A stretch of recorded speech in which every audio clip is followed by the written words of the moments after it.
नमस्कार, आप देख रहे हैं डीएनएस न्यूज नेटवर्क और मैं हूं प्रेम शर्मा। उत्तराखंड के उत्तरकाशी जिले से एक दिल दहला देने वाली खबर सामने आई है।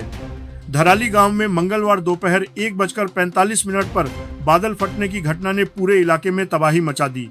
सिर्फ 34 सेकंड, जी हां, महज 34 सेकंड में पूरा गांव जल प्रलय की चपेट में आ गया। तबाही के मंजर के बीच उत्तराखंड के मुख्यमंत्री पुष्कर सिंह धामी ने धराली का हवाई दौरा कर आवश्यक दिशा निर्देश भी दिए। लेकिन सवाल यह है कि धामी के इन कदमों से क्या धराली के जख्मों पर मरहम लग जाएगी? खीर गंगा नदी उफान पर आई और पहाड़ों से बहकर आए मलबे ने धराली गांव के बाजार, मकान और होटल सब कुछ बहा ले गया।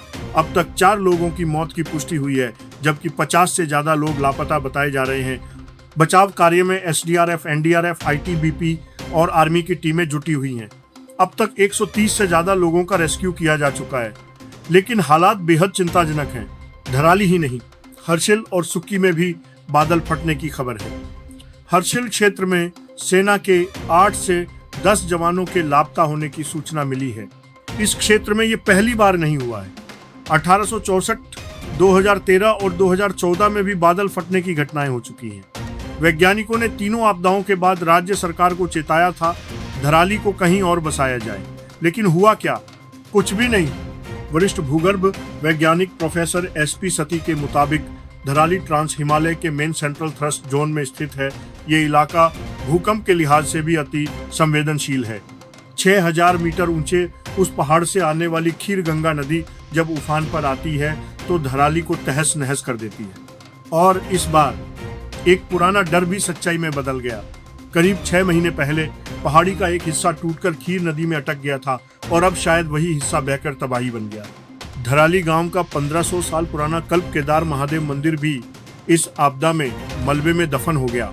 यह मंदिर पंच केदार परंपरा से जुड़ा था और स्थानीय लोगों की आस्था का सबसे बड़ा केंद्र था।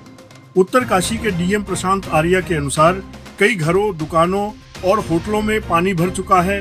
कुछ मकान पूरी तरह बह चुके हैं।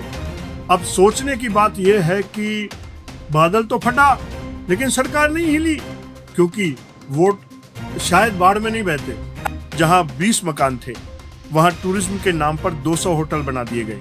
नियम था नदी से 200 मीटर दूर निर्माण हो, लेकिन होटल बने वहीं जहां नदी बहती है। क्या ये प्राकृतिक आपदा है या मानव निर्मित विनाश? कल शायद कोई और धराली नक्शे से मिटेगा और तब हर कोई विकास का झंडा लेकर आ जाएगा वोटों की खेती करने।